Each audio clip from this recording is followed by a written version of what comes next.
And in looking at this chapter, we've described it as the idea of navigating the future. Looking at it in terms of counsel from the teacher, the instructor, the counselor, the father, being given to the instructed, the student, the son or sons. Proverbs 4:11 gives the idea of, I've set you on the right course, I've pointed you in the right direction. I have taught thee in the way of wisdom, I've led thee in right paths. Gotten them off to a good start. The first 4 verses deal with know that you have guidance, and he connects with them on the level of giving expectations. He gives them encouragement. He connects with them in the fact that I was my father's son, tender known and beloved in the sight of my mother. And he instructs them in what to get. Picking up at verse 5, get wisdom, get understanding, forget it not. When we came to verse 10, we're looking at the idea of the direction to go. And there's much said about the path. That being said, we summarized verses 10 through 19 with these 4 headings. Walk in wisdom's way, verses 10 through 13. Avoid the wicked's way, verses 14 through 15. Be aware of the wants of the wicked, verses 16 and 17, discussing that they can't even get a good night's sleep unless they have hoodooed someone, unless they've done something wrong.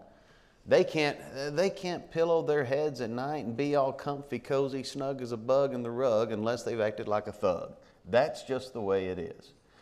Verse 17, for they eat the bread of wickedness, they drink the wine of violence. Their gain is ill-gotten gain. They've had to do someone else wrong in order to get what they wanted. So beware the wants of the wicked, and also avoid the wicked's wandering, because they know not at what they stumble. Verse 19. We come to verse 20. I'm going to go ahead and move this forward. Know what to guard. Verses 20 through 27 form a unit in and of themselves in giving counsel about protecting self. Proverbs 4:20, my son, attend to my words, incline thine ear unto my sayings. Now that posture of description is one that's used frequently. Incline thine ear unto my sayings. Not just listen to me, but lean over here and really listen. Now, you don't have to raise your hand, but answer within your own mind, have you ever eavesdropped? Have you ever had to give a little bit of extra effort to listening to something? Have you ever found yourself leaning over a little further to hear something you wanted to hear? My son, attend to my words and lean over here and listen to me. Incline thine ear to my sayings. Verse 21, let them not depart from thine eyes, keep them in the midst of thine heart. In the midst of thine heart. Look at Proverbs 6:25.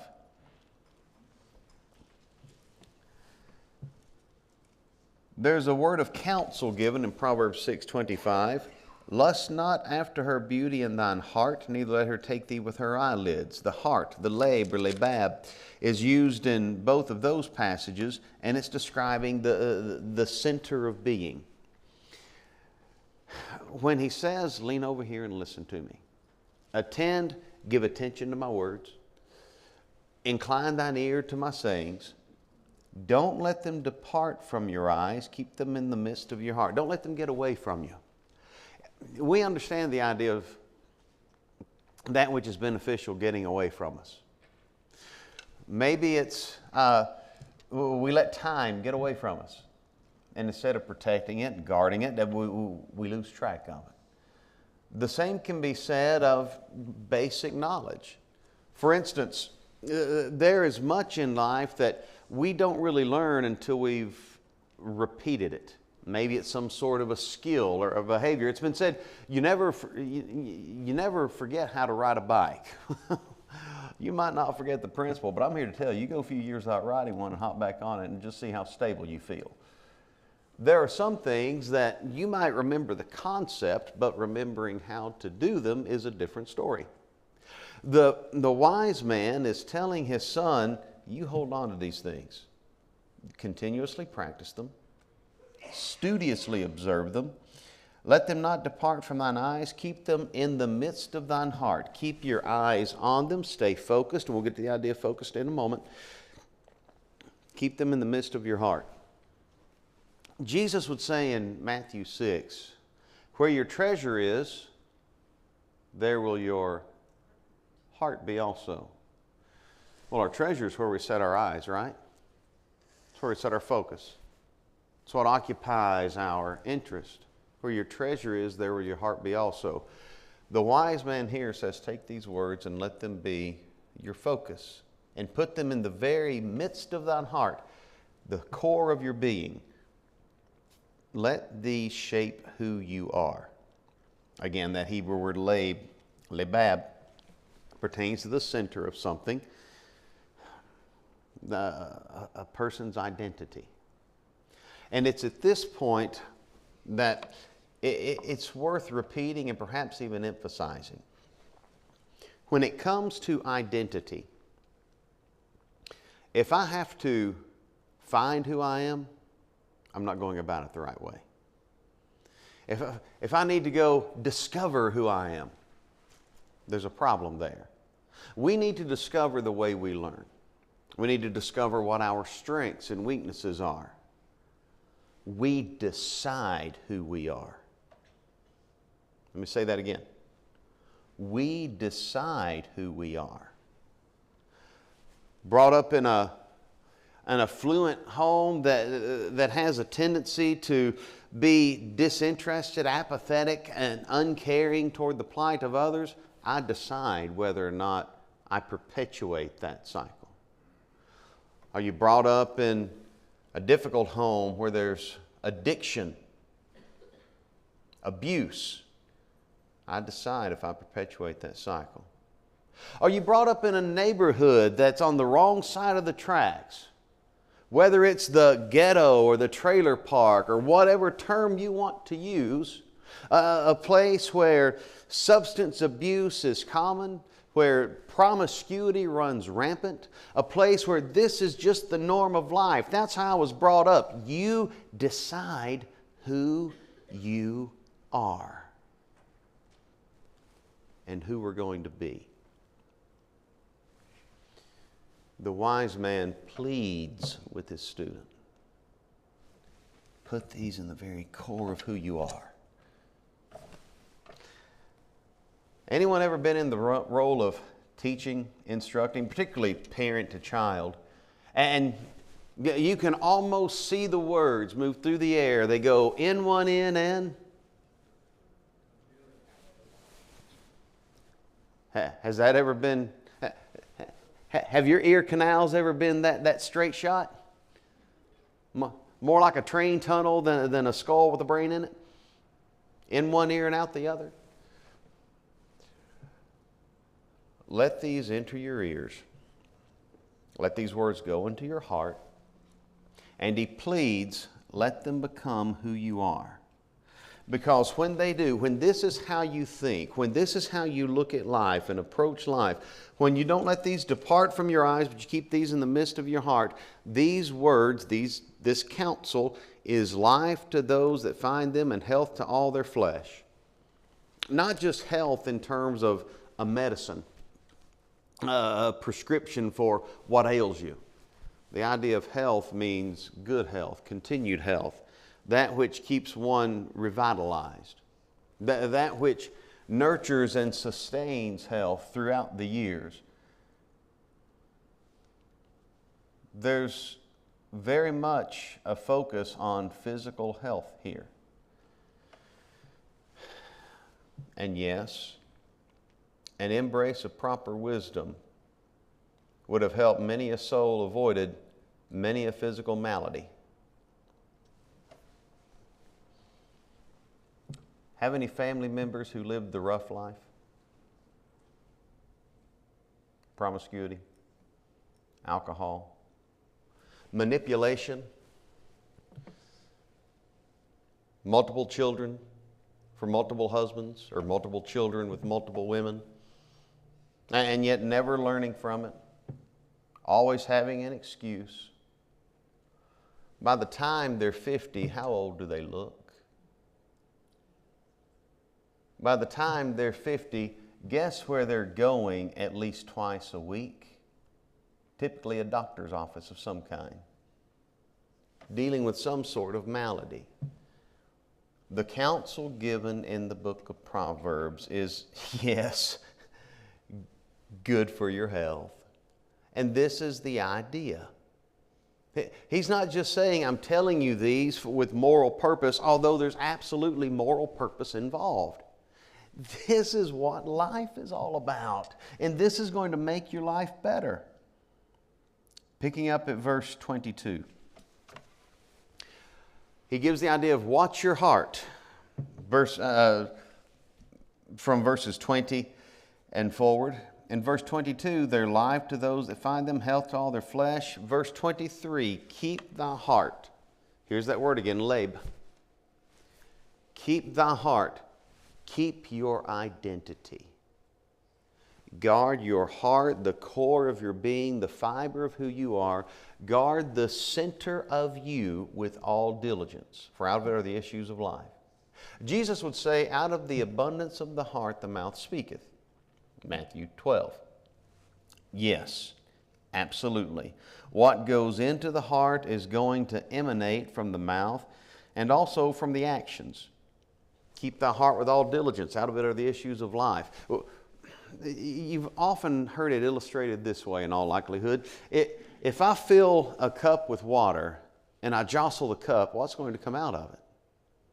Water. I'm not going to get tea.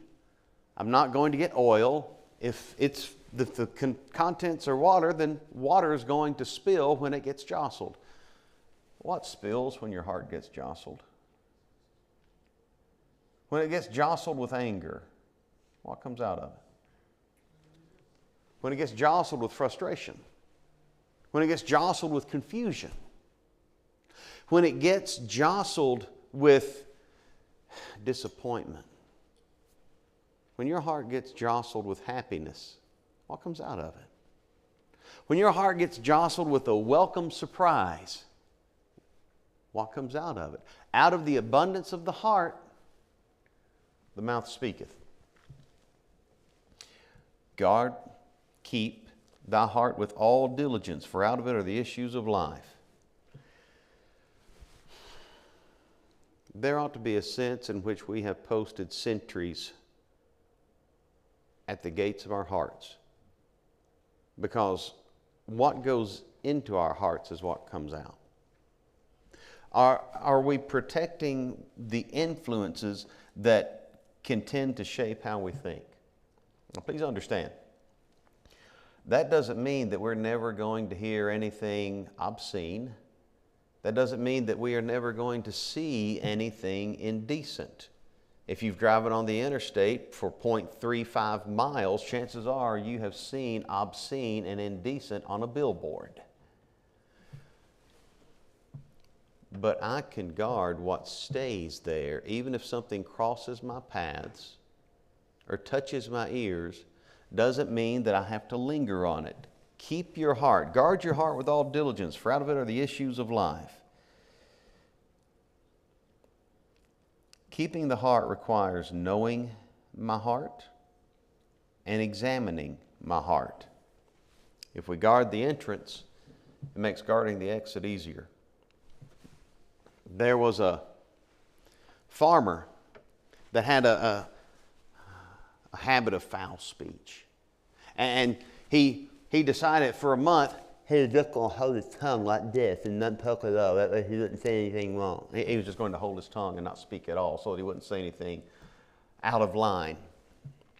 After 1 month of not saying a thing, he let go of his tongue, and the first time something went wrong, guess what? There came filth again. Because if we think that we're going to control what comes out of our mouths simply by holding the tongue with the fingers instead of changing the heart, we're sorely mistaken. Keep thy heart with all diligence, out of it are the issues of life. Immediately after this counsel of keep your heart with all diligence, notice the direction that he takes. Watch your heart means watch your mouth, verse 24. Put away from thee a froward mouth, Perverse lips put far from thee. We can look at these passages in terms of influence and in terms of behavior. Put away from thee a froward mouth, perverse lips put far from thee. The more time I spend with those of froward, crooked mouth and perverse lips, then the more I'm going to hear the frowardness and perversion that comes out of their mouths and lips, and the more that's going to impact me. But the real focus here is not on keeping your distance from bad influences. The real focus here is on not letting bad influences be the influence. Making sure that those things are not going into your heart. Keep your heart with all diligence. Guard your lips. Put away from thee that froward mouth. Decide within yourself, as you're putting these words in the midst of your heart, as you are deciding who you are, decide that that froward mouth will not be who you are. Because once you've decided to let that be who you are, it's next to impossible to get all those sorts of thoughts and that vocabulary eradicated from the mind. Put away from thee a froward mouth, perverse lips put far from thee. Lest it's possible, but there's still the memory. We decide who we're going to be. We can't change who we were yesterday. The person who decides today that, I'm going to start putting away from me that froward mouth and putting away the perverse lips. Suppose we're just talking in as simple terms as profanity. The person that has been known for having a foul mouth is not going to change his reputation on Wednesday when he just changed his mind on Tuesday. As a matter of fact, he might not change his reputation in 2025 when he just changed his mind at the end of 24. Because out of the abundance of the heart, the mouth speaketh, and the more people hear certain types of speech coming from a certain type of mouth, the more they come to know that person for that type of speech. The wise man implores his students in their youth to decide not to employ this type of behavior. I'm here to tell you, I was in the public school system, and frankly, I think when it comes to public school systems, I was in one of the most wholesome ones that you could probably find. That didn't mean that the typical language of the peers wasn't roughly equivalent to that of sailors 5 months out at sea. It's just commonplace. And when that kind of speech gets ingrained into the mind, it's hard to overcome it. Yes, the reason the wise man has to give such emphasis on put away from thee a froward mouth and perverse lips put far from thee is because it's a real danger. But it's not just about the heart. It's not just about the vocabulary or the speech. And again, we're not just talking about foulness. We can also be talking about honesty. We can be talking about the integrity of speech, the sincerity of speech. Perverse speech can say one thing and then follow after another course of action and never utter one of those proverbial four-letter words, so to speak. Perverse speech can also be the kind of speech that's always deriding, finding something negative about someone else, trying to tear apart other people's reputations. There's strong emphasis here in Proverbs 4:24 that is essentially James 3 in a nutshell. The tongue is a fire, a world of iniquity. So is the tongue among its members, that it setteth on fire the course of nature, and it is set on fire of hell. He's warning his student about guarding the heart. But step one, guarding the vocabulary, the speech, but step one is guarding the heart. But he doesn't stop at the mouth and the lips. Verse 25, let thine eyes look right on and thine eyelids look straight before thee. Here's focus again. Well, who we've decided to be will determine our focus, provided that who we've decided to be is something that we have set as a goal instead of as a happy coincidence if we actually become that. There's something interesting that will be said at the beginning of Proverbs 5. And we'll discuss it more fully when we get there. For now, look at Proverbs 5:2.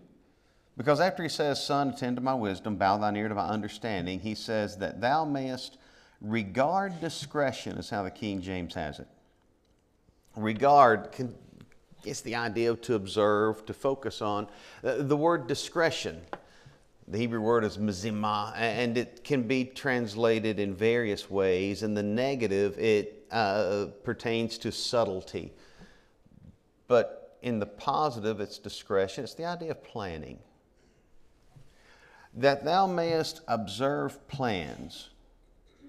In other words, so that you can keep your good intentions. There's an old saying. What road is paved with good intentions? The road to hell is paved with good intentions.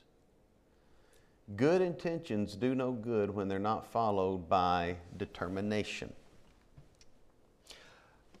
Take that thought and come back to Proverbs 4:25. Let thine eyes look right on and let thine eyelids look straight before thee. You set that goal of who you're going to be, of how you're going to walk, of where you're going to walk, and you stay focused on that path. The encouragement that's given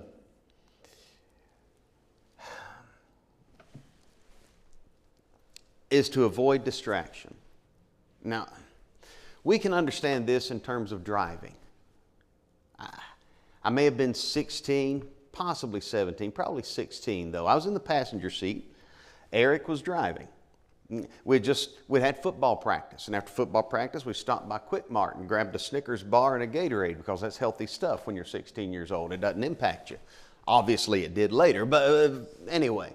So, grabbed a Snickers bar, and I remember that on this particular day it was a Snickers bar instead of a whatchamacallit, because as I looked at it, it was when Snickers had just first started replacing the Snickers on the front with their other little substitutionary words. I can't even remember what the wording was on this one, but I looked at it and I said, hey, they changed the words on it. Look at that. Well, Eric's driving, and he looked over at the Snickers bar in my hand, and as he read it, his hand went that way. Fortunately, we were in a 30-mile-an-hour zone, which meant we couldn't have been doing more than 45. And we both looked up at the same time. We were about from here, maybe to that door from another vehicle coming at us at the same speed. We missed. There was no accident. There was some shaking hands. There was some nervousness, some wide eyes. But in just that instant, his eyes left the road because I thought a Snickers bar was so important that I needed to distract the driver. And it just about ended it. We can understand that when we talk about driving. You take your eyes off the road, your hand either goes in the direction of your eyes or the opposite direction. It takes some training to be able to be circumspect and maintain course. Let your eyes look right on and thine eyelids look straight before thee. This is a warning against distractions. Which, by the way, is how too many people live their lives. Distracted. Distracted by everything else there is to do. Distracted by what other people have, or distracted by the fun other people are having. How many times have there been students in a collegiate setting, whether it be a university, a community college, or maybe a preaching school, that have become distracted by video games? How many times have there been husbands and wives that instead of focusing on their marriage have become distracted by peripherals? Let thine eyes look right on, thine eyelids straight before thee. There's a focus on, there's an emphasis on focus. Maintaining purpose. Yes, throughout this chapter there's a strong connection with morals and morality. But the idea of being, let your eyes be focused on the person you've decided to be, the path you've decided to take. There's some folks that go through their lives essentially aimless. They're confused. They don't know who they are. They've not decided who they're going to be. And some know who they ought to be, but they're so interested by what this lifestyle is doing or by what that lifestyle is doing that they're almost just walking through life like this, just really with no set direction for themselves. That's not the picture the wise man paints for his student to follow. Stay focused, verse 25. Ponder the path of thy feet, let all thy ways be established. Watch your heart, watch your mouth, watch your focus, and watch your step. Because if my heart's right and I've truly decided who I'm going to be and it's the right person, if my mouth is right and I'm putting away that froward mouth and the perverse lips, if my focus is right and I am steered in the right direction and committed to maintaining it, then every step is going to be a good one. Ponder the path of thy feet. The word translated ponder connects with not just deliberate and think about. It's more of the concept of prepare. In fact, one commentator described it as the idea of scraping the obstacles out of the way, preparing the road. Ponder the path of thy feet. Prepare the road for yourself. Make it plain, make it wide, make it established. Let all thy ways be established. It takes preparation to walk the road we choose. All it takes is reaction to walk the obstacles that are put in front of us. The counsel that he gives when taken to heart will result in an outlook on the future that is able, while saying if the Lord wills we shall live and do this or that, an outlook on the future that is able to take tomorrow by the nape of the neck and navigate whatever lies ahead with a determination that I can't guarantee what the events will be, but I can guarantee who the me will be that faces those events. Verse 27, turn not to the right hand nor to the left, remove thy foot from evil. Here are the steps. Don't turn to the right hand nor to the left. Now we think of that, we might think of it in terms of going into a ditch. Jesus would hit on this idea when he said, when the blind lead the blind, both fall into the ditch, Matthew 15. However, the idea here seems to be more of less of the idea of going into the ditch and more along the lines of taking a side path.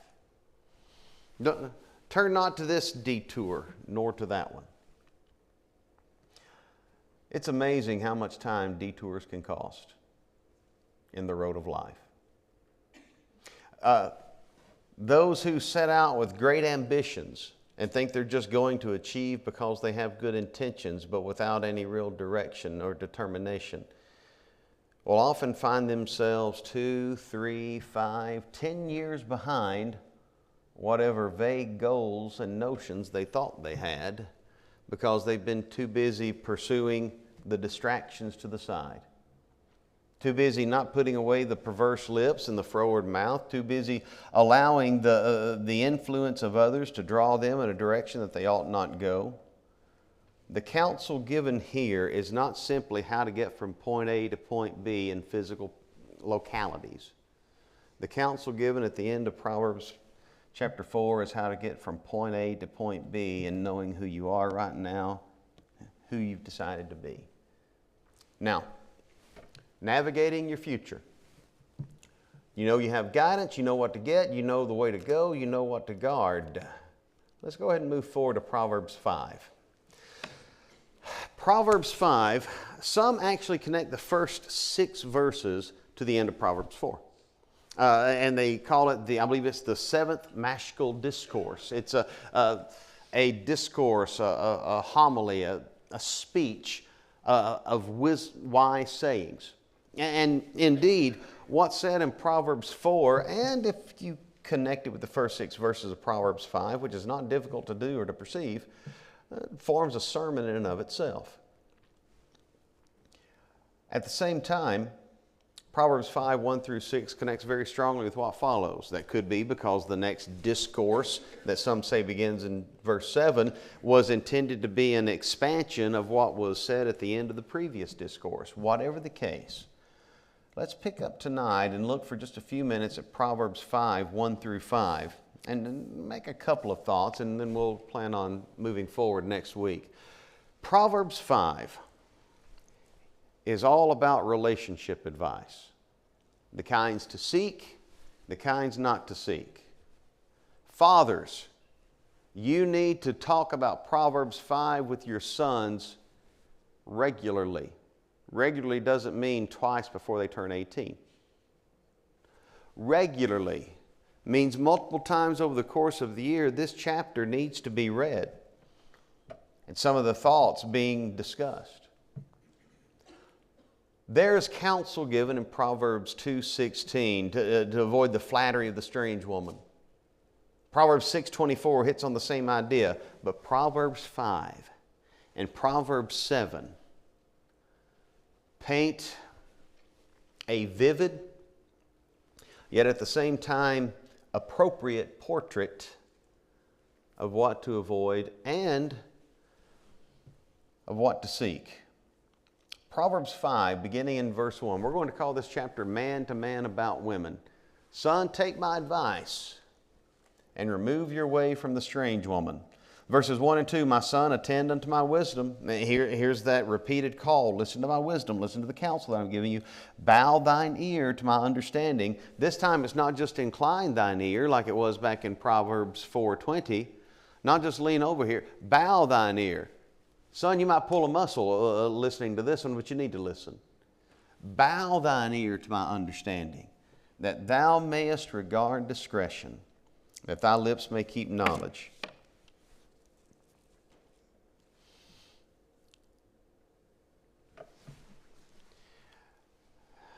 In speaking